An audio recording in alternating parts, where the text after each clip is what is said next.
bullet shattered the window, missing Shanice Johnson's head by inches. Glass fragments rained across her desk at the East Side Community Center. She dropped to the floor, heart pounding against her ribs. This wasn't the first warning, it wouldn't be the last.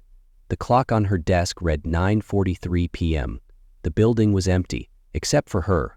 Outside, a black SUV with tinted windows accelerated away, tires screeching against wet asphalt. Shanice's phone buzzed with a text message from an unknown number. "Next time, we won't miss."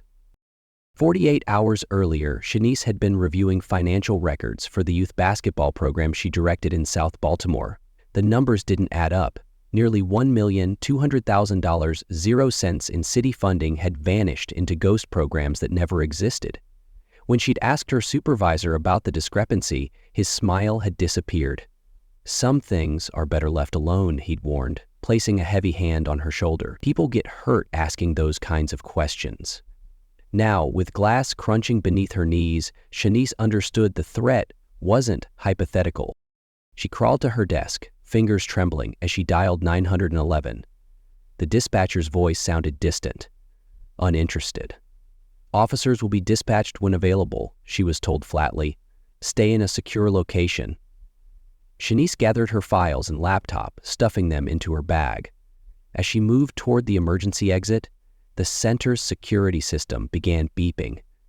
Someone had entered the front door. The door she'd locked an hour ago. 3 men in dark hoodies moved silently through the reception area. The leader carried something metallic that caught the dim emergency lighting. Shanice recognized him immediately. DeAndre Wilson, a high-ranking member of the Lakeside crew. Despite his designer clothes and business school education, DeAndre had built a reputation for calculated brutality. The gang controlled not just street corners, but legitimate businesses throughout East Baltimore.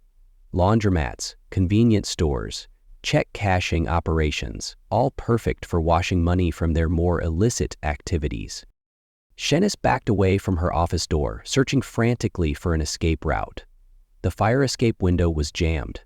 The only other exit would take her directly past the approaching men. She grabbed her phone to call 911 again, but there was no signal. They were jamming the frequencies. This wasn't an impulsive attack. This was a planned execution. "Miss Johnson?" DeAndre's voice echoed down the hallway, chillingly conversational. "We just want to talk about those files you've been looking into." His tone was almost friendly, but Shanice had grown up in these neighborhoods. She knew what just talk meant coming from the Lakeside crew.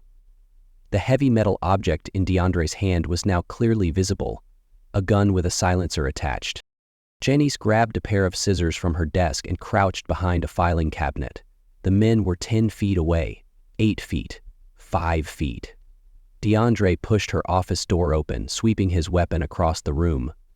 "Don't make this harder than it needs to be," he said, eyes scanning the darkness. "Nobody will hear anything. Nobody will ask questions. That's how things work around here." The overhead sprinklers suddenly erupted, drenching the room. In the confusion, Shanice lunged for the doorway, slashing at the nearest attacker with her scissors. She connected with flesh. Someone screamed. She didn't look back as she sprinted down the hallway, wet shoes slipping on the linoleum floor. A bullet splintered the wall inches from her head. Another shattered a trophy case, sending glass and golden figurines scattering across her path. Through the fire exit, into the back alley, rain pelting her face as she ran. Distant sirens wailed, but experience told her the police would take their time responding to this neighborhood. Behind her, the emergency door crashed open. Footsteps splashed through puddles. Shanice ducked between parked cars, moving toward the main street where witnesses might deter her pursuers. The SUV appeared at the end of the alley, headlights blinding her. Trapped between the vehicle and the men behind her, Shanice made a desperate decision. She dove beneath a delivery truck crawling through filthy water and motor oil. The men's boots stopped inches from her face. "She couldn't have gotten far," one said gruffly. "Check under the vehicles." A flashlight beam swept beneath the truck. Shanice held her breath, pressing herself against the cold, wet pavement.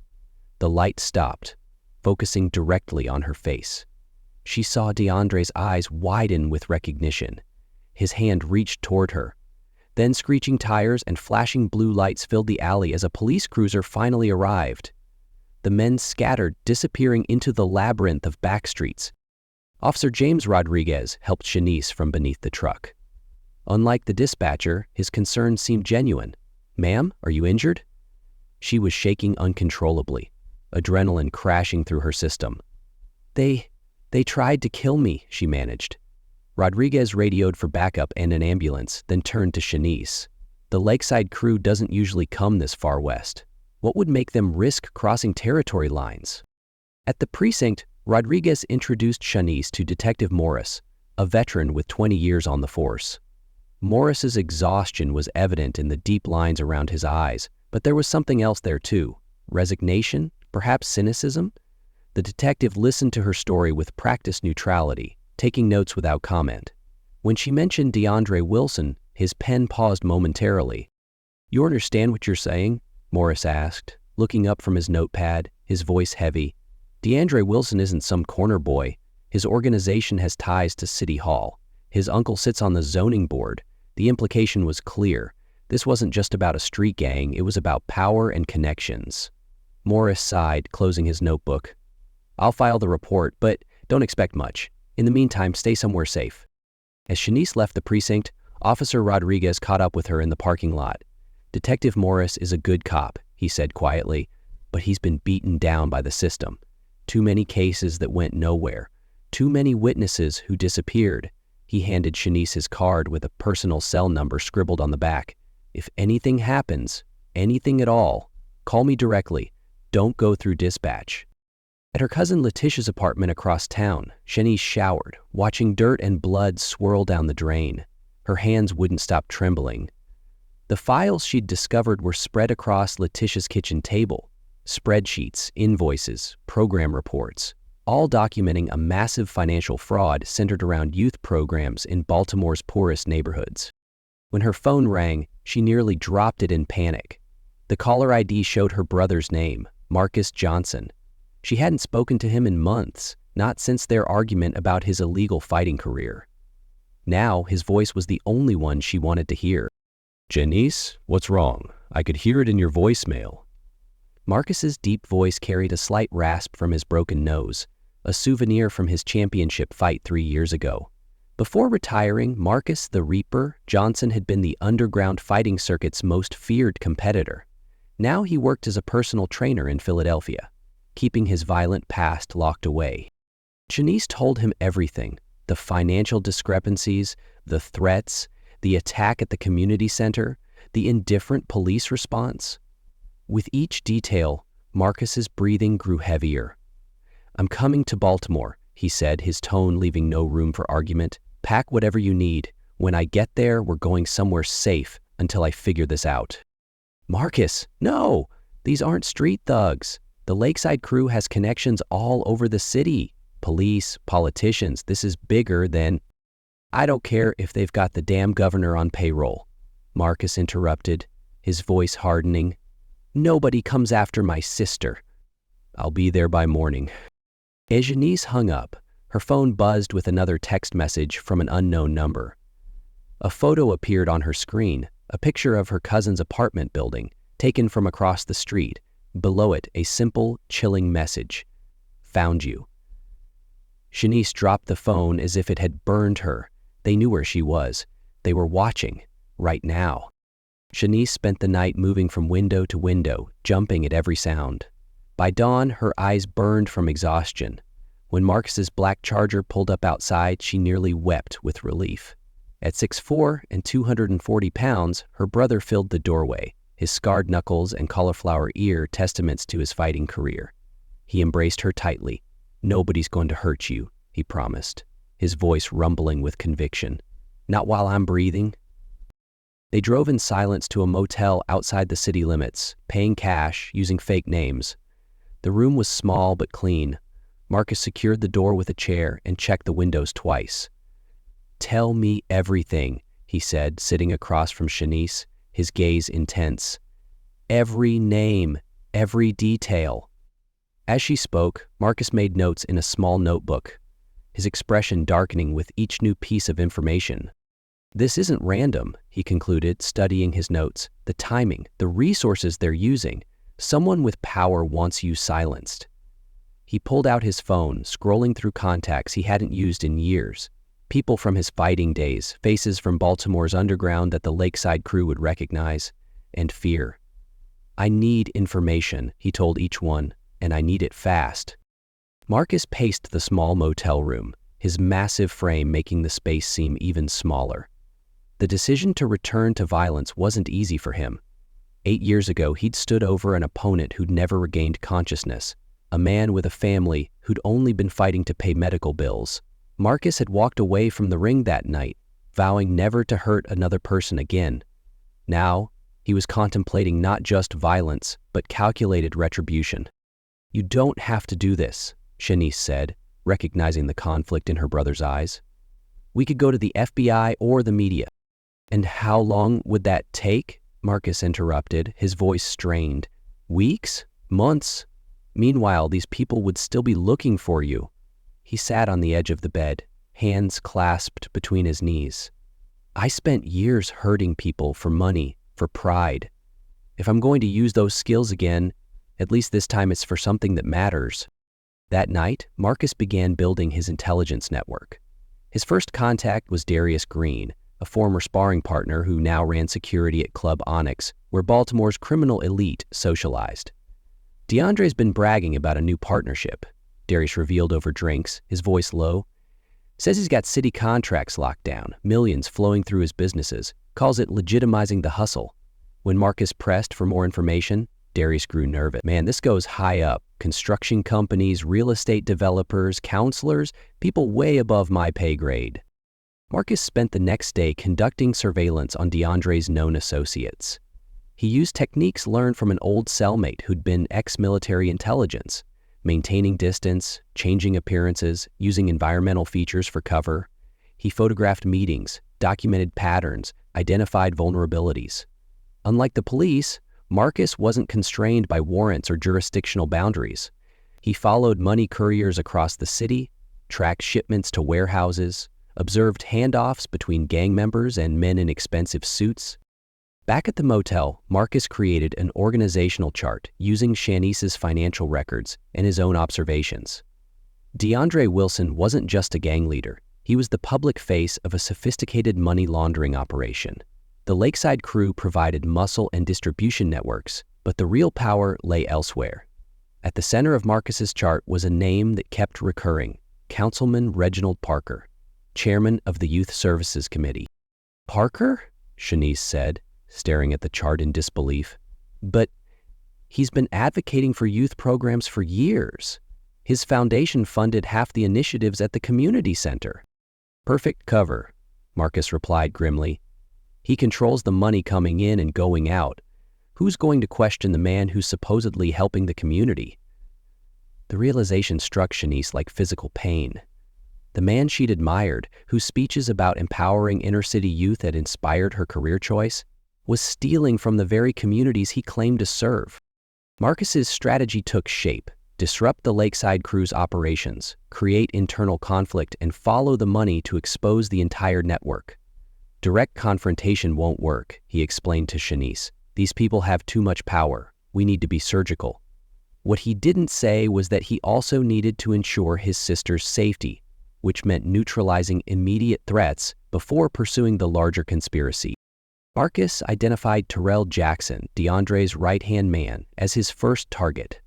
Unlike DeAndre, who maintained a polished public image, Terrell embraced the gangster persona: flashy, arrogant, predictable.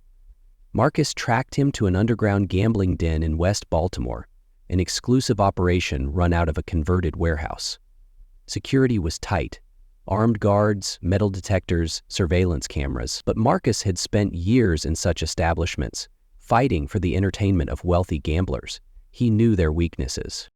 The Lexington Lounge catered to Baltimore's criminal elite: drug dealers, bookies, corrupt officials, all gambling away their illicit earnings in an environment free from legal scrutiny. Marcus observed for 2 nights, noting guard rotations, camera blind spots, and Terrell's predictable pattern: arrive at midnight, drink Grey Goose vodka until 2 a.m., then move to the high-stakes poker room in the back. On the third night, Marcus implemented his plan.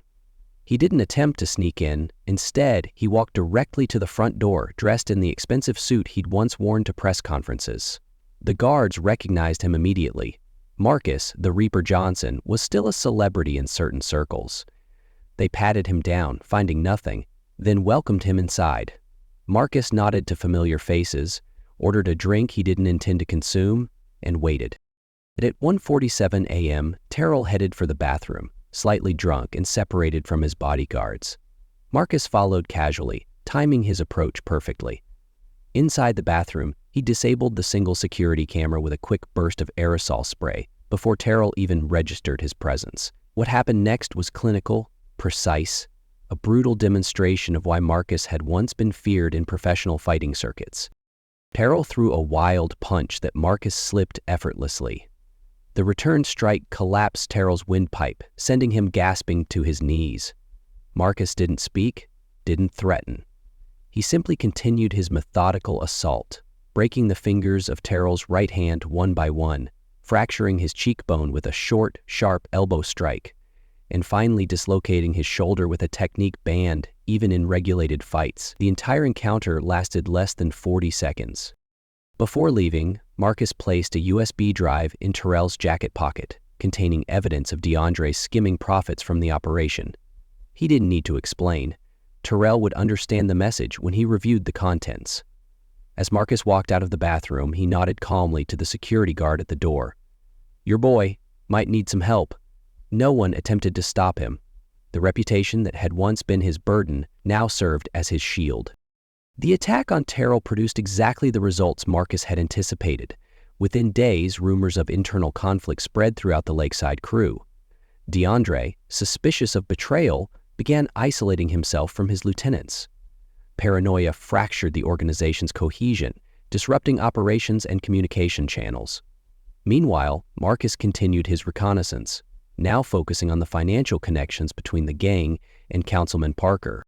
The community began to notice changes. The Lakeside crew's visible presence diminished as members grew wary of being seen together. Street-level dealers disappeared from their usual corners. Protection payments went uncollected. In the power vacuum, residents started talking. People who had previously been too frightened to speak approached Officer Rodriguez with information about gang activities, corrupt officials, missing funds. Marcus established contact with Rodriguez through a mutual acquaintance, sharing selected intelligence without revealing his full involvement. The young officer represented something Marcus hadn't expected to find: integrity within a broken system. Rodriguez connected Marcus with Elisa Chen, an investigative journalist who had been tracking corruption in Baltimore's housing department for months. "The youth programs are just one part of it," Chen explained during their clandestine meeting in a public park. Parker's foundation receives city contracts for community development, then subcontracts the work to companies owned by his associates, construction firms, staffing agencies, consulting groups. The work is either never completed or done at a fraction of the reported cost. The difference disappears into offshore accounts. Marcus provided Chen with the financial records Shanice had discovered, along with his own observations of meetings between gang members and city officials.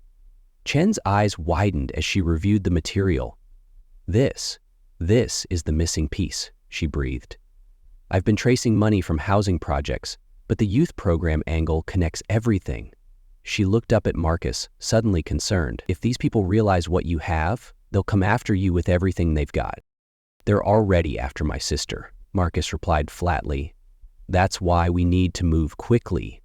Together, they developed a plan. Chen would prepare a comprehensive exposé while continuing to gather official documentation through legal channels. Marcus would focus on obtaining concrete evidence linking Parker directly to the Lakeside crew. The goal wasn't just to disrupt the operation, but to dismantle it completely. In his hotel room that night, Marcus confronted the darkness growing inside him. Each act of violence made the next one easier, awakening instincts he'd spent years suppressing. He found himself planning attacks with the same detached efficiency that had once made him a champion. The line between justice and vengeance was blurring. When Shanice called to check in, she noticed the change in his voice. "Marcus, are you okay?" The question hung between them. heavy with concern. "I'm doing what needs to be done," he answered finally, the words feeling hollow, insufficient. "But I'm not sure I'll be able to walk away from it this time." The admission cost him something, a fragment of the control he'd maintained since beginning this crusade. Shanice didn't respond immediately. When she did, her voice carried both fear and determination. "Then we finish this together. I'm not letting you carry this alone." The breakthrough came unexpectedly. While investigating a series of shell companies linked to Parker's foundation, Marcus discovered that the councilman owned a secluded property on the Eastern Shore, a luxury cabin purchased through a holding company and never declared on financial disclosure forms. According to Marcus's sources, Parker used the location for meetings too sensitive for his city office or home. Surveillance confirmed that DeAndre visited the property regularly, usually accompanied by armed guards.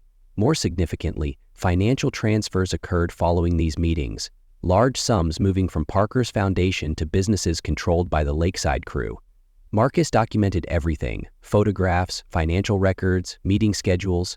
The evidence was compelling, but still circumstantial. He needed concrete proof of criminal conspiracy. The opportunity presented itself when Marcus observed Parker's assistant leaving the councilman's office with a laptop and external hard drive. Following her to a parking garage, Marcus created a diversion using a small smoke bomb in a trash can.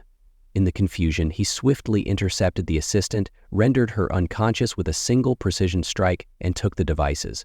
The entire operation lasted less than 2 minutes. No cameras captured his face, no witnesses could provide a clear description.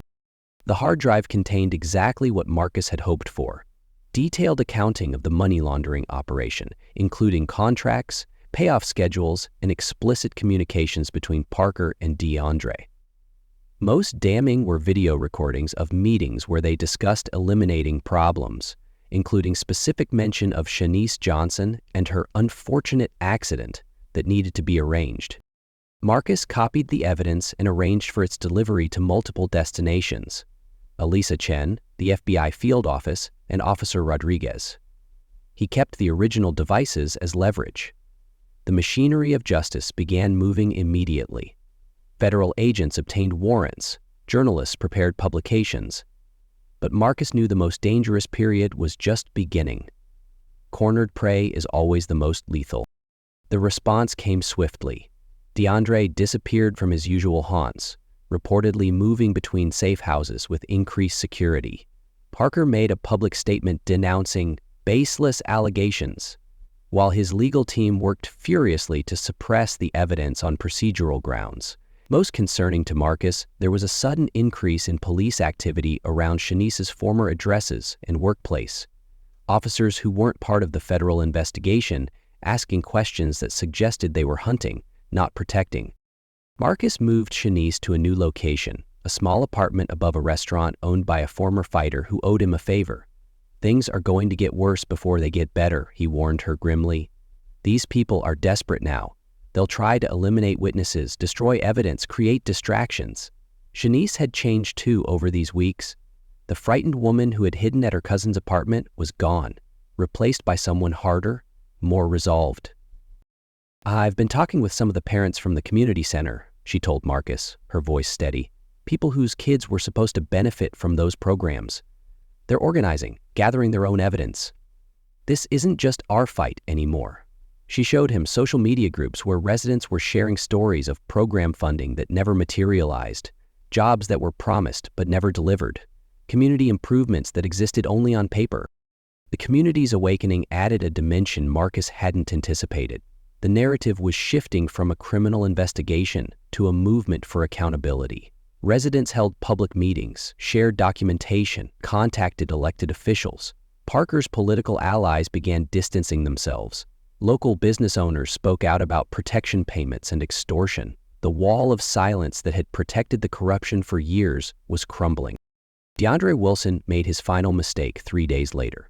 Desperate to recover the incriminating evidence, he led a team of 6 men in an assault on the safe house where he believed Marcus was keeping Shanice. The building was indeed a safe house, but one designed as a trap.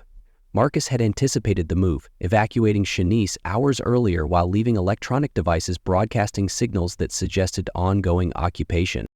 The abandoned warehouse in East Baltimore had once been a training facility for fighters. Marcus knew every corner, every shadow. He had prepared the environment meticulously, disabled exterior lights, blocked secondary exits, created choke points with strategically placed barriers. Most importantly, he had notified trusted contacts in law enforcement about the potential for an incident at this location, framing it carefully. DeAndre's team breached the building at 217 Ayuming, moving with military precision that suggested professional training. They carried automatic weapons, wore body armor, and communicated via encrypted radio, a level of preparation that confirmed the high stakes. What they didn't know was that Marcus had spent hours studying combat techniques specifically designed to counter such advantages, using the environment itself as a weapon. The first man fell to a swift, silent blow from behind, his assault rifle clattering across the concrete floor before he could fire a single shot. The second and third were taken down almost simultaneously as they rounded a corner into a prepared position, a tangle of discarded equipment. No gunshots, no alarms, just the sickening, muffled sounds of impact and bodies dropping heavily.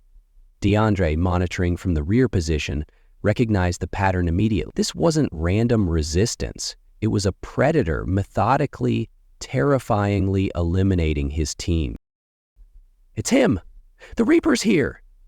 The panicked shout came from DeAndre's last remaining guard, moments before he, too, was neutralized in the oppressive darkness. DeAndre fired blindly into the shadows, his muzzle flash temporarily illuminating the vast warehouse interior. In that brief moment of visibility, he caught a glimpse of Marcus moving silently along the catwalk above. Calm, focused, inexorable. DeAndre ran for the exit, abandoning any pretense of control or dignity. He made it halfway across the main floor before Marcus dropped from above like a phantom, intercepting him with devastating precision. The gang leader managed to fire once more, the bullet grazing Marcus's shoulder before the gun was violently knocked from his hand. What followed wasn't a fight. It was a stark demonstration of the difference between a street enforcer and a highly trained professional combatant. Marcus could have killed DeAndre easily in those moments. Part of him, the darkness that had been growing since this began, wanted to finish it permanently. Instead, he restrained himself, rendering DeAndre unconscious with a chokehold technique that would leave no permanent physical damage, but would certainly leave psychological scars. As police sirens grew louder, rapidly approaching, Marcus zip-tied DeAndre's hands securely and placed another USB drive containing copies of the most incriminating evidence in his pocket. Officer Rodriguez was first through the door, weapon drawn, followed closely by federal agents who had been monitoring the situation based on Marcus's carefully worded tip. They found DeAndre unconscious, his heavily armed team disabled and scattered, and a cache of illegal automatic weapons littering the warehouse floor. Marcus was nowhere to be seen, having exited through routes unmonitored by the arriving law enforcement. The evidence secured from DeAndre's pocket provided the final, undeniable connections needed to bring formal charges against Parker and his entire corrupt network. The arrests dominated local news for weeks. 16 people were indicted, including Councilman Parker, 3 other city officials, and the entire remaining leadership structure of the Lakeside crew. The investigation expanded rapidly, digging into housing projects, infrastructure contracts, and other areas where public funds had been systematically diverted. Conservative estimates placed the total fraud at more than $30 million, 0 cents over 5 years. Shanice watched the developments from a distance, her name occasionally mentioned in news reports as the community center director whose initial discoveries had courageously initiated the investigation. She received messages of support from colleagues, parents, community members, people who had previously been too intimidated to speak out. The Youth Outreach Center was placed under temporary administration, while auditors meticulously reviewed all financial records. Marcus remained in the shadows, his pivotal role in the events unknown to the public and officially unacknowledged by law enforcement. He monitored the situation through news reports and carefully filtered updates from Rodriguez, who maintained plausible deniability about their connection. As the immediate danger passed, Marcus began considering his exit, perhaps a quiet return to Philadelphia, or maybe somewhere entirely new. somewhere far away from the violence he had unleashed and the darkness it stirred within him. The decision was made for him. Security cameras at his nondescript motel eventually captured his image, connecting him indirectly to the warehouse incident through vehicle identification and timing. The footage was flagged by a detective working for the state's attorney's office, a man with documented, though subtle, connections to Parker's crumbling political organization. Within hours, Marcus Johnson was transformed from an anonymous vigilante into the primary suspect in multiple assaults related to the takedown of DeAndre's crew. Marcus could have fled. He had the resources, the connections, the skills to disappear effectively, perhaps forever. Instead, he chose to face the consequences, partly to ensure the focus remained squarely on the massive corruption case rather than shifting to a distracting manhunt that might overshadow it. When officers arrived at his motel room, he was waiting calmly, hands visible, offering no resistance. The legal proceedings that followed starkly revealed the deep dysfunction still present in Baltimore's justice system. Despite the overwhelming evidence of corruption and criminal conspiracy in the main case against Parker and his network, the state's attorney pursued charges against Marcus with unusual, almost vindictive zeal. His previous fighting career was deliberately characterized as evidence of inherent violent tendencies. His methodical dismantling of the heavily armed Lakeside Crew assault team was presented purely as brutal vigilantism, stripped of the context of self-defense or the defense of his sister. Most troubling was the court's controversial decision to exclude crucial evidence detailing the threats against Shanice, the attempted murder at the community center, and the documented conspiracy between Parker and DeAndre Wilson, specifically targeting her.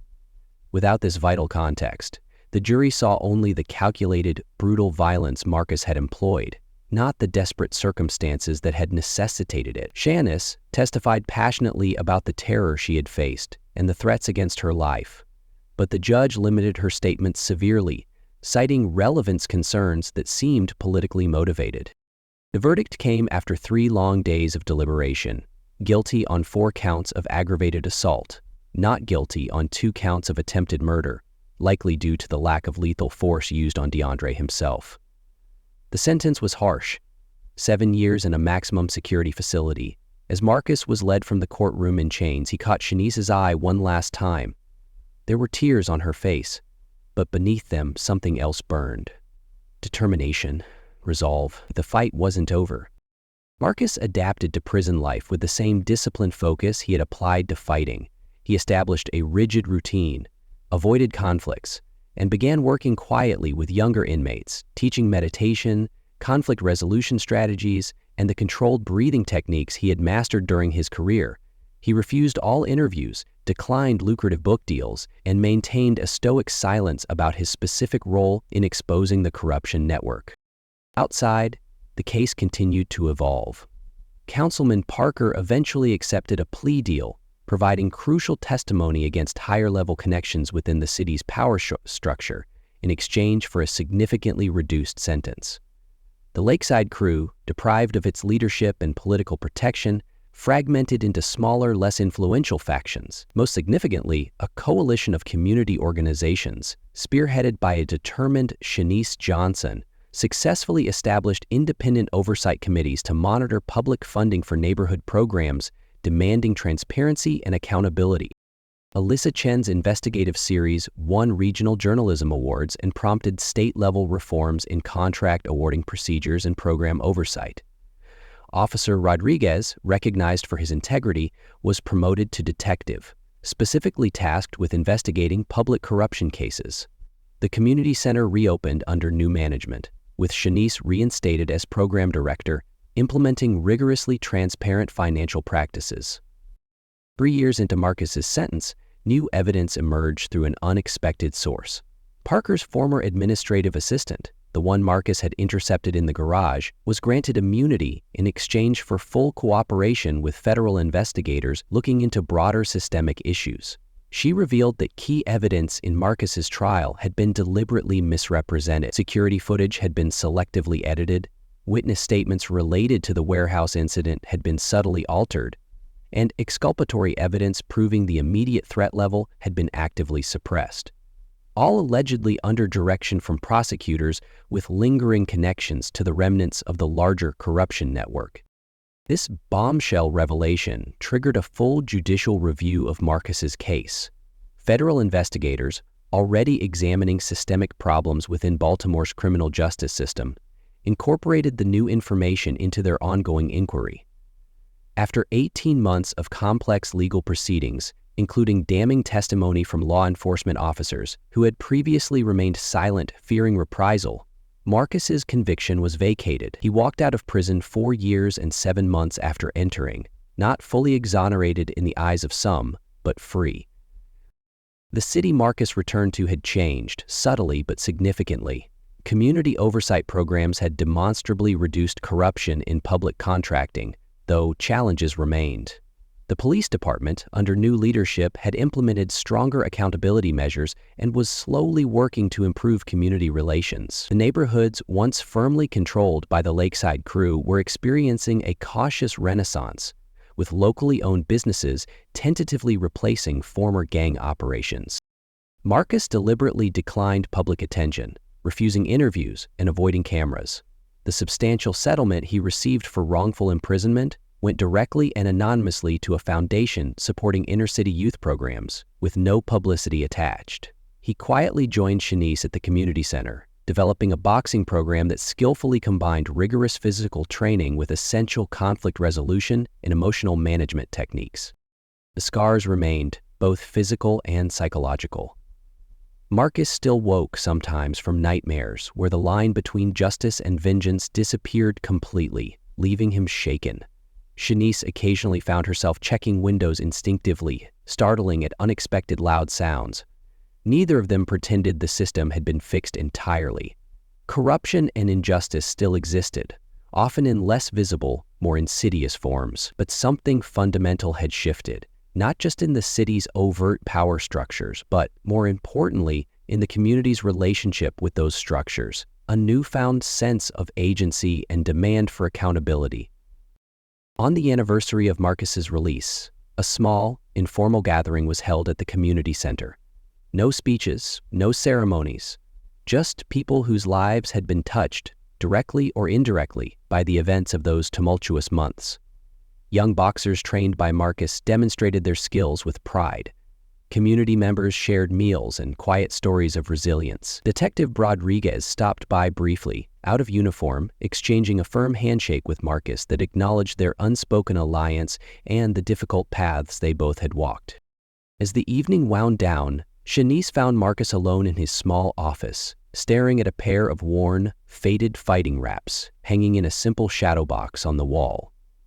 "Do you regret it?" she asked quietly, her voice soft. "Any of it?" Marcus considered the question carefully, his gaze distant, weighing the immense cost against the hard-won outcome. "I regret that it was necessary," he said finally, his voice low but steady. "But given the same circumstances, the same threats to you, to this community, I'd do it again." Shanice nodded slowly, understanding both the unshakable principle and the profound pain behind his words. "Then we keep working," she said, her own resolve clear in her eyes, "to create a world where it isn't necessary." Marcus turned from the window and hung the shadow box on the wall behind his desk, not as a celebration of violence, but as a stark, constant reminder of its terrible cost and of the unwavering vigilance required to someday make it obsolete.